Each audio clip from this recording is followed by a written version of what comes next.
Yo la gang, bienvenue dans ce nouvel épisode de podcast 19. Aujourd'hui, je me suis entretenu avec Émilie Boulay-Chouinard, la directrice de la télévision communautaire de la vallée de la Matapédia. Nous avons fait un retour sur leur projet 40 ans en 40 jours.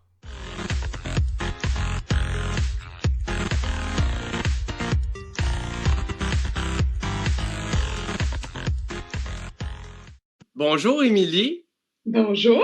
ça va? Ben oui, ça va très bien. En ce début d'année, je voulais revenir avec toi sur sans doute une chose extrêmement historique de la TVC, les 40 ans. Oui, Oui, pour les 40 ans, vous avez fait 40 jours 40 ans en 40 jours, oui, qui était une espèce d'événement sur les réseaux sociaux et aussi à la télé. Vous passiez plusieurs archives d'émissions. Et sur Facebook, il y avait aussi des Savez-vous que, des choses comme ça, à tous les jours pendant 40 jours. Je me demandais oui. comment ça t'est venu, cette idée-là, du 40 ans, 40 jours. Ouh! Ben en fait, c'est pas juste mon idée, c'est l'idée de l'équipe au complet. En début de saison, toujours fin août, début septembre, on fait tout le temps une semaine de réflexion, la gang, ensemble, depuis que je suis à la TVC. Puis, on prend des demi-journées où on réfléchit. Cette année, un de nos ateliers de réflexion, c'était vraiment les 40 ans de la TVC, comment on allait souligner ça. Puis, on faisait des listes de tout ce qui était important de souligner. Tu sais, puis là, je me disais, tabarnouche, j'étais rendue à 2 pages d'écrit à main de trucs. Hey, faut pas oublier ça. Hey, faudrait parler de ça. Hey, oui, c'est vrai. Fait que là, maintenant, j'ai dit, bon, ben, OK, on fait un espèce de brainstorming, puis 40 ans en 40 jours est sorti, où on fait vivre un peu les 40 dernières années via les réseaux sociaux. Plus pour la jeune génération qui nous connaît moins aussi hein, sur les réseaux sociaux, faire découvrir c'est quoi la TVC, puis son histoire, parce que c'est pas banal qu'un organisme communautaire ait 40 ans, hein, c'est quelque chose. Oui, puis ça m'amène à une autre question. Toi, je sais que les réseaux sociaux, t'es vraiment pour ça, puis tu veux l'exploiter à son maximum. Donc, dès le départ, ça devait être ancré dans vos têtes qu'on va essayer de faire un événement pour la télé, mais aussi pour englober plus large. Oui, oui, c'était certain. Dans le fond, les 40 ans en 40 jours, c'était vraiment un événement réseaux sociaux. C'était une stratégie vraiment pour Facebook. Puis par la suite, on s'est dit, ben, pourquoi pas refaire vivre des archives. Là, on est allé fouiller dans les 40 ans. On a réussi à remonter jusqu'en 82 dans ce qu'on avait, avec un vieux téléjournal là, qu'on a diffusé, qui avait quand même des sujets qui peuvent encore faire écho maintenant. Puis, on les a diffusés à la télé, mais aussi sur les réseaux sociaux. Puis c'est là qu'on a vu l'espèce d'engouement là, pour autant les gens de l'extérieur, tu sais, qui viennent de la Matapédia, mais qui sont maintenant à l'extérieur, qui repartageaient puis qui taguaient du monde Mm. aussi. C'était vraiment le fun. On a vu une espèce de boom de nos portées de publications incroyables. Là. C'est fou le succès que ça a eu.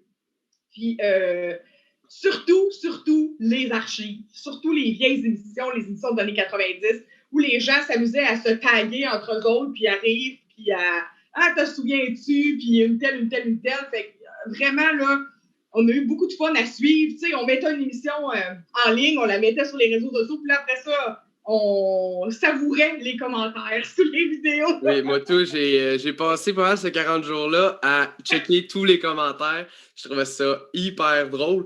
Puis justement, c'est un projet qui a hyper bien fonctionné, que ce soit pour n'importe quelle émission qui a été partagée, n'importe quelle savez-vous que tout ce que vous mettiez pendant les 40 jours a eu un gros impact sur Ouais. les réseaux sociaux. Pensais-tu que ça allait marcher autant, que ça allait faire autant de bruit? Pas tant. Sincèrement, je me disais, OK, tu sais, mettons que j'ai 100 vues, 150 vues par archive, je vais être full contente. Mais tu sais, comme le vidéo, pas hommage, mais le vidéo rétrospective du centenaire de Cause Abscale de 1985, on a au-dessus de 1000 vues sur YouTube à date. Ça a été repartagé comme jamais, cette publication-là. Les gens, je pense que les gens, peut-être plus en confinement, là, mais on a la fibre nostalgique, hein, on s'ennuie du passé, puis on aime ça revivre des choses. Puis avec le confinement, c'est encore pire. Là. On dirait que vu qu'on est plus chez nous, ben là, on aime ça fouiller dans nos mémoires. Puis on était là pour ça, je pense. Un bon timing, la fin de l'année aussi. Un bilan, puis aller refouiller dans les. Tu sais, réfléchir, puis aller refouiller plus loin. on a sorti une émission, je pense que c'était Enquête ou Dossier, qui parlait de la venue de 5 millions de dollars pour le développement touristique à la Matapédia. Hey, 5 millions, tu sais! Qu'est-ce qu'on ferait avec ça, aujourd'hui, 5 millions pour le développement touristique. Fait que, j'ai l'impression que ça a semé des pistes de réflexion aussi chez les gens qui l'ont écouté. Mais surtout du bonheur, hein? On le sait. Mais sincèrement, je ne m'attendais pas à autant de plaisir que ça. Puis, on a même eu beaucoup de téléphones de gens qui nous ont appelés pendant les 40 jours pour dire « Oh, j'aimerais ça l'avoir sur DVD, cette émission-là. Oh, j'aimerais ça, je peux-tu la réécouter? Est-ce qu'elle est sur YouTube? Moi, j'ai participé au Arcomédia en 2007. Est-ce que je peux avoir la performance? » Ben oui, ça, c'est des choses qui sont possibles de vous sortir vos archives à vous. Puis, vous pouvez les avoir pour à la maison sur un DVD ou sur une clé USB. Fait que, ça a comme, je pense que ça a encore une fois permis de mettre sur la map la TVC encore une fois. Comme si les gens ont réalisé à ce moment-là, comme, hey, ils ont tous gardé ça. Oui. Hey, Louis, si vous saviez le nombre, toi, tu l'as vu hein, dans ton générique de salade de fruits, le nombre de cassettes qu'il y a dans notre rangement. C'est improbable le nombre de. Ben, on peut le voir, on peut avoir une partie dans l'intro de nos archives cassettes qu'on n'a même pas encore toutes fini de checker. Là. Ça n'a pas de sens. Ben, c'est 40 ans. Hein. Oui. Puis en 1980, c'était des bobines. Ça, c'est archivé. Une chance. C'est que, tranquillement, faut qu'on prenne de l'avance là-dessus parce qu'on le sait, ça a une fin de vie, hein, ces technologies-là. Puis, ça court pas les rues, un VHS maintenant. Puis, fait qu'il faut user de nos équipements qui marchent encore. C'est là, parce que ce ne sera pas quand ça va être brisé que là, on va se dire « Oh mon Dieu, il aurait fallu archiver ces cassettes-là. Hein? » Puis, je conclurai avec, justement, on en parlait, des archives à la TVC. Il y en a des tonnes et des tonnes. Moi, un été, j'ai même pas réussi à faire le un quart des archives tellement il y a du stock. Est-ce qu'il pourrait avoir une suite à ça? Parce que ça a tellement bien marché. Est-ce qu'il pourrait avoir des ressorties, une émission spéciale, un moment dédié aux archives de la TVC? Est-ce que c'est quelque chose qui te trotte en tête? Ça? Ah, tellement, là. Avec l'engouement que ça a pris, puis l'ampleur que ça a pris, oui, c'est quelque chose qu'on veut refaire. Puis, c'est une façon pour nous de garder les archives vivantes. Parce que oui, on a tout ça. Mais, je veux dire, on ne regarde pas ça tous les jours, là, puis tu l'as dit, toi, on t'a donné comme projet spécial de faire une émission 40 ans, salade de fruits 40 ans. Tu as visionné, je sais pas, moi, même pas le corps là, de ce qu'on a. Là. Il y a des gens qui me disaient « Ah, t'as pas pensé ça, je suis pas tombé dessus. » C'est ça, tu sais, à un moment donné, tu pouvais pas faire 40 heures semaine à écouter des affaires de 1990 puis 88. Puis, c'est sûr qu'il y a des perles là-dedans, puis tu sais, ça nous a fait prendre conscience. On a fait des montages, tu sais, mettons, le plus de visages matapédiens des années 80, 90, 2000, 2010. Là, on s'est rendu compte que, oh mon Dieu, cette personne-là est décédée. Oh mon Dieu, celui-là est décédé. Oh mon Dieu, tu sais. Fait que là, on se disait, bon, tu sais, il y a des gens, il y a les petits-enfants peut-être, un peu à la manière de héritage, l'émission qu'on a en ce moment, que ça fait très longtemps qu'ils n'ont pas vu telle ou telle personne, puis là, ils sont décédés, puis tu sais, ça fait revivre toutes sortes d'émotions en eux. Fait que oui, on veut essayer de mettre plus d'archives à la télé.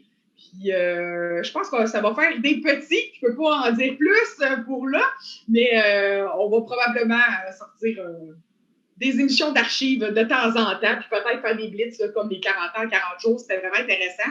Tu sais, les gens, ils savaient que pendant ces jours-là, c'était là que ça se passait. C'est pas un hasard de tomber sur une archive. Fait que, oui, à suivre, qui sait. Peut-être un projet d'été pour toi, Christophe. Ah, ben oui. Je vais retourner checker les archives juste pour vous autres. Mais c'est ça, mais pour conclure, on peut dire que 40 ans, 40 jours est un véritable succès. Ça a bien bouclé le 40e.